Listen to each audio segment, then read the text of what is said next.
পাকিস্তান এবং আফগানিস্তানের মধ্যে এক সপ্তাহ ধরে পাল্টাপাল্টি হামলা সংঘর্ষ হয়েছে। এটা শুধুমাত্র সীমান্ত সংঘর্ষ না, এটা তার চাইতে বেশি কিছু, বিশেষ করে পাকিস্তানের দিক থেকে। 3-4 দিন আগে তাদের একটা যুদ্ধবিরতি হয়েছে এবং খুব স্বাভাবিকভাবে এটা প্রেডিক্ট করা হচ্ছে যুদ্ধবিরতি খুব বেশি সাস্টেইনেবল হবে না। পাকিস্তান আফগানিস্তানের সংঘাত কেন, এদের পারস্পরিক দ্বন্দ্ব কোন জায়গায়, এবং এর মধ্যে খুবই সিরিয়াস জিওপলিটিক্স এখন ইনভলভড আছে।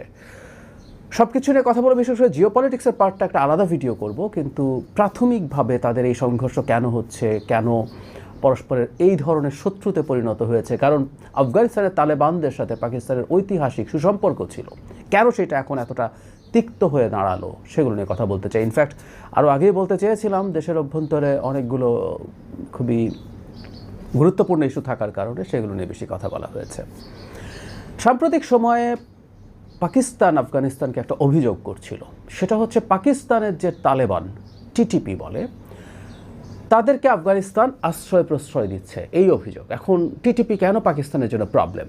টিটিপি পাকিস্তানের একটা জোনে তাদের নিজস্ব বেশ ভালো নিয়ন্ত্রণ বজায় রাখতে পেরেছে, এবং তারা যেটা চায়, আফগানিস্তানে যখন তালেবান শাসন প্রতিষ্ঠিত হয়েছে, তারা পুরো পাকিস্তানের টিটিপির এত পাওয়ার নেই, কিন্তু যে অঞ্চলটাতে তাদের পাওয়ার আছে, তারা চায় সেখানে অন্তত ইসলামী শরিয়া আইন কায়েম করবে, তারা আফগান তালেবানদের মতো।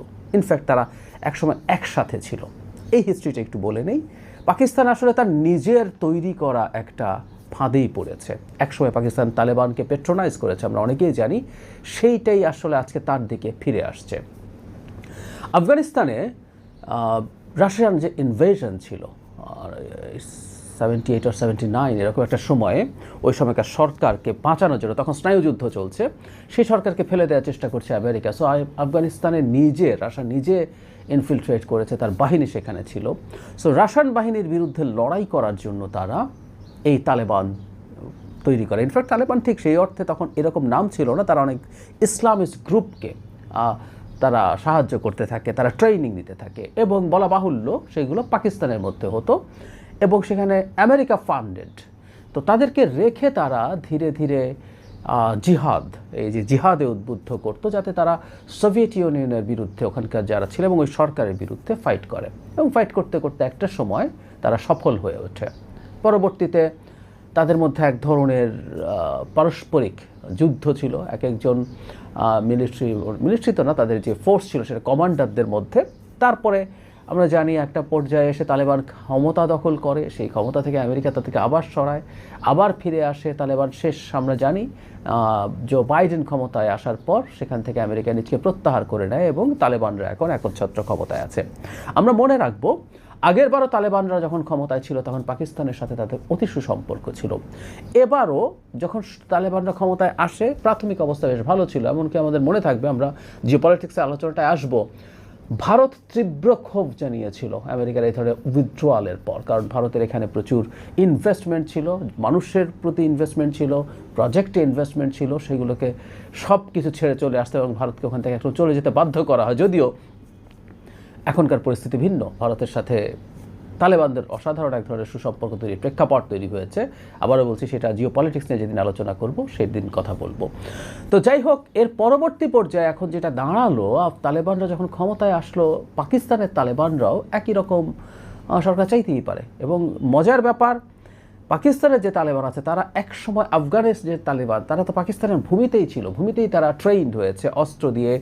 মরালি তাদেরকে এই যে জিহাদের শিক্ষা, ইসলামী শাসন প্রতিষ্ঠার শিক্ষা, এগুলো পাকিস্তানের মাটিতে বসে হয়েছে। ফলে তার সাথে থাকা পাকিস্তানি যারা আছেন, তারাও একই জিনিস চাইবারই কথা। এটাই বলছিলাম, পাকিস্তান যে জিনিসটা তৈরি করতে চেয়েছিল, ঠিক সেই জিনিসটাই আজকে তার উপরে ফেরত আসছে।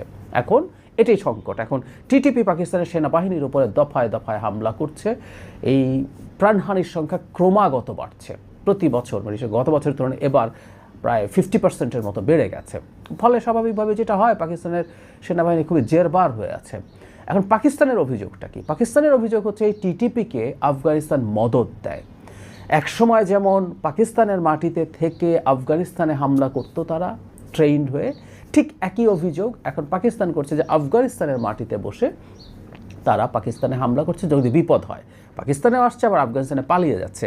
এখানে পাকিস্তান আফগানিস্তান বর্ডারের একটা খুবই ইন্টারেস্টিং বিষয় সবার একটু জেনে রাখা দরকার। কারণ হলো পাকিস্তান আফগানিস্তানের যে বর্ডার আছে সেটাকে আসলে আফগানিস্তান অ্যাগ্রি করে না। ডুরান্ট লাইন, এই লাইনটা প্রায় 2600 কিলোমিটার লম্বা।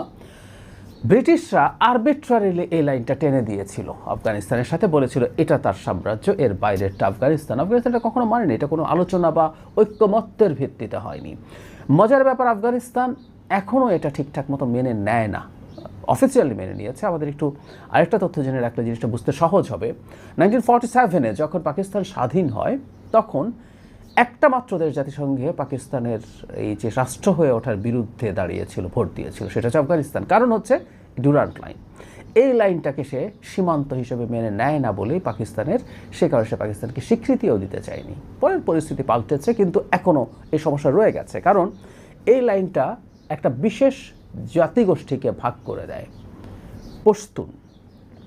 আমরা ভৌগোলিক সীমারেখা টানি, কিন্তু সেটা যে সবসময় কার্যকর হয় তা না। একটা জায়গার মানুষ শত শত হাজার হাজার বছর থেকে তাদের একসাথে বসবাস, তাদের একটা জাতিগোষ্ঠী হিসাবে তাদের যে আত্মপরিচয়, এটা একটা লাইন টেনে দিয়ে খুব সহজে ভেঙে ফেলা যায় না। আমি পশ্চিমদের জায়গায় আসছি, আমরা একই ধরনের একটা সিচুয়েশন আমাদের ভারত এবং মিয়ানমার বর্ডারে আছে।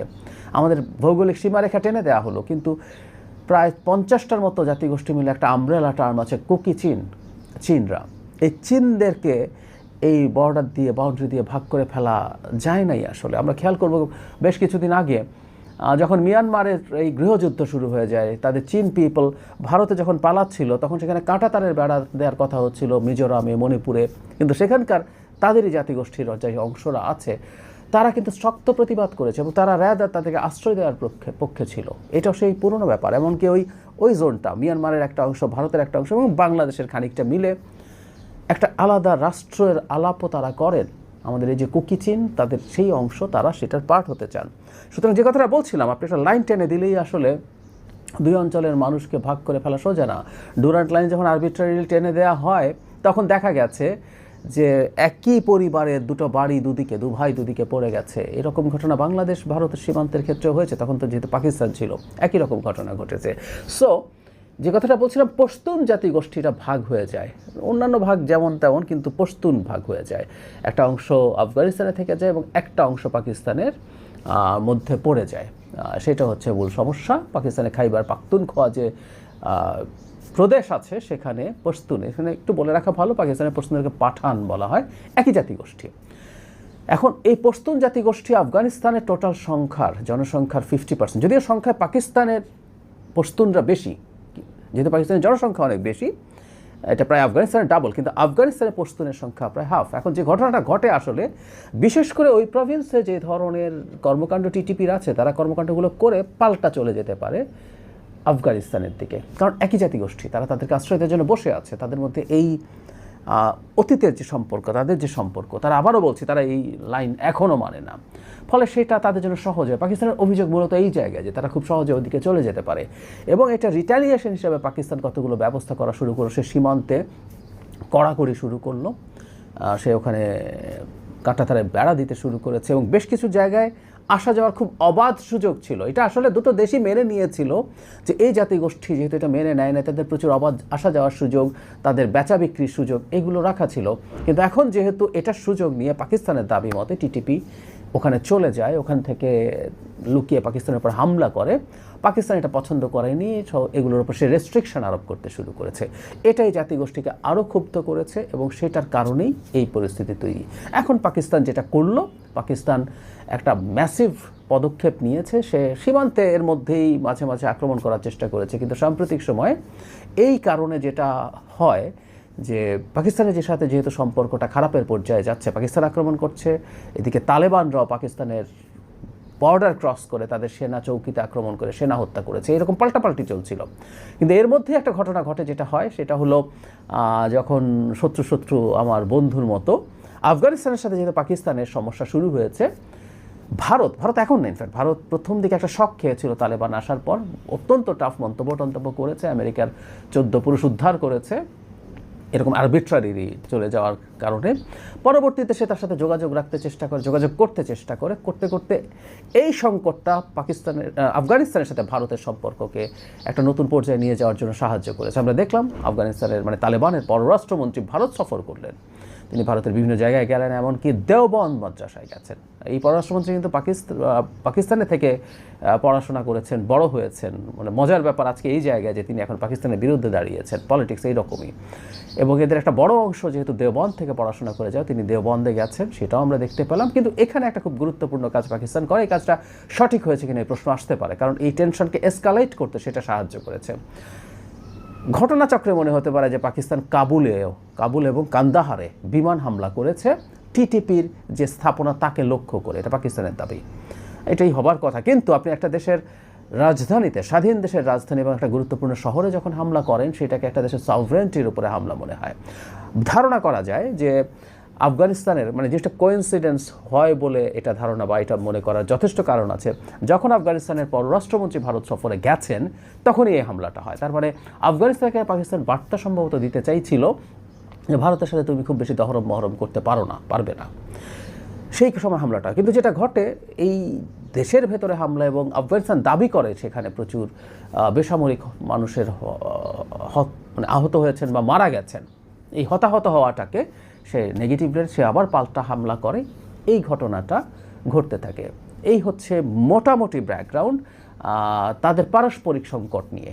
আবারও বলছি, এখানে জিওপলিটিক্স আছে, ভারত ঢুকে পড়েছে, এখানে চায়না আছে, এখানে আমেরিকা ইনভলভড আছে, পাকিস্তানের সাথে এখন আমেরিকার সম্পর্কে আমরা জানি।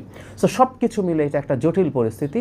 সে কারণেই কাতারের মধ্যস্থতায় যে শান্তি আলোচনা হয়েছে, আপাতত একটা সিজফায়ার হয়েছে, এটা খুব বেশি টিকবে বলে কেউ মনে করেন না, কারণ এই সংকটটা আসলে থেকে যাবে। দুই পক্ষই আশাবাদ জানিয়েছে, কিন্তু এটা আসলে মনে হয় না চলবে। এদিকে পাকিস্তানের ওপরে যে চাপটা তৈরি হয়েছে, এটা আসলে একটা ম্যাসিভ চাপ, কারণ শুধুমাত্র এখানে না, পাকিস্তানের আরেকটা রাজ্যেও এক ধরনের বিচ্ছিন্নতাবাদী মুভমেন্ট আছে, সেটা হচ্ছে বালুচিস্তান। সেটা ইনফ্যাক্ট 47-এর পর থেকে বালুচরা কখনো পাকিস্তান যেভাবে তাদেরকে ট্রিট করে সেভাবে ট্রিটেড হতে পছন্দ করেনি। পাকিস্তান আমাদের পূর্ব পাকিস্তানে যেমন অপারেশন চালাচ্ছিল, বালুচিস্তানেও একই ধরনের পরিস্থিতি আছে, সেটা আরেক আলোচনা। এবং এই বালুচিস্তানে বালুচরা রীতিমতো মেজর সংকট তৈরি করেছে পাকিস্তানের জন্য, এবং পাকিস্তানের যদি ওখানে আছে এবং ওখানেও ভারত সেটাকে ফিউল করার চেষ্টা করছে, কারণ বালুচিস্তানের ওপর দিয়েই চায়না পাকিস্তান ইকোনমিক করিডোর বা সিপেক বলে, চায়নার বেল্ট অ্যান্ড রোড ইনিশিয়েটিভের সবচেয়ে ফ্ল্যাগশিপ যে প্রজেক্ট, সেটা ওখান দিয়ে গেছে। এবং শুধু সেটা না, ওখানে গোয়াদার যে পোর্ট আছে, সেই পোর্টের মাধ্যমে চায়না আসলে একটা অল্টারনেটিভ রুট করার চেষ্টা করেছে, যাতে তার স্ট্র্যাটেজিক চোক পয়েন্ট মালাক্কা স্ট্রেট যদি কোনোদিন ব্লকড হয়, সে যাতে ওদিক দিয়ে যেতে পারে। সো ওখানে পাকিস্তান চায়নার স্বার্থ আছে। এখন পাকিস্তান যদি এখানেও খাইবার পাখতুনখোয়ার এই জোনেও মহা ঝামেলায় থাকে, তাহলে সব কিছু মিলে এটা একটা বিরাট ঝুঁকির প্রশ্ন। সবচেয়ে জরুরি ব্যাপার হচ্ছে পাকিস্তানের সোলজার প্রচুর মারা যাচ্ছে, এবং অন্তত তালেবানের সমস্যাটা যদি সে মেটাতে না পারে, সেটা তার জন্য একটা বড় বিপদ তৈরি করবে। কিন্তু ওই যে বললাম, যেখানে জিও পলিটিক্স ইনভলভড হয়েছে, ভারত ইনভলভ হয়েছে, ভারত যেমন বালুচিস্তানে একই রকম সাহায্য করছে তাদেরকে, ঠিক একইভাবে তারা এখানে আফগানিস্তানের তালেবানদের সাথে সম্পর্ক যদি তৈরি করতে পারে, সেখানে সে গিয়ে হাজির হবে। আফগানিস্তানে কিন্তু এখন ভারত গিয়ে হাজির হয়েছে, সুতরাং সেখান থেকে সে এই তালেবানদের সাথে কাজ করতে পারবে এবং পাকিস্তানকে, পাকিস্তান তালেবানের কথা বলছি, আফগানিস্তানের সাথে তো করছেই, টিটিপির সাথেও করতে পারবে, এবং সেই টিটিপি আফগানিস্তান হয়ে টিটিপির মাধ্যমে সে পাকিস্তানকে ডিস্টেবিলাইজ করার চেষ্টা সে করবেই। আমরা জিওপলিটিক্যাল ইস্যু নিয়ে পরে কথা বলবো। সো বটম লাইন হচ্ছে এই যে সংঘর্ষটা হলো এবং তারপর যে সিজফায়ার হলো, এটা খুবই না হলেও মোটামুটি ক্ষণস্থায়ী হওয়ার সম্ভাবনাই বেশি। এই দুই দেশ তাদের যে পারস্পরিক জিওপলিটিক্যাল হিসাব নিকাশে ঢুকে গেছে, এই সংঘাত সম্ভবত খুব বেশি দেরি হবে না, আবার চলবে। ছোট ছোট হবে, কোনো একটা সময় এটা আবার মেজর স্কেলে পরিণত হতে পারে।